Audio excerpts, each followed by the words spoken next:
Praise the lord అండి. దేవునామాన మీ అందరికీ శుభాభివందనములు. Christmas మనము జరుపుకుంటున్నాం కదండి. ప్రతి సంవత్సరము క్రైస్తవులు ప్రతి ఒక్కరూ యేసు ప్రభు పుట్టుకని గుర్తు చేసుకొని జ్ఞాపకం చేసుకొని క్రిస్మస్ జరుపుకుంటాము.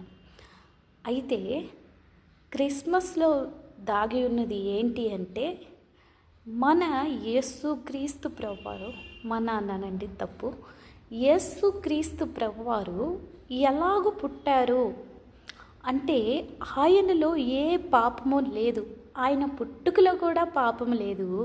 ఎలాగూ అంటే, పరిశుద్ధాత్మ శక్తి మరియను కమ్ముకున్నప్పుడు ఆ శక్తి ద్వారా యేసు ప్రభు గర్భంలో ఆయన రూపింపబడి అలాగే కుమారుణ్ణి ఆవిడ కంటుంది.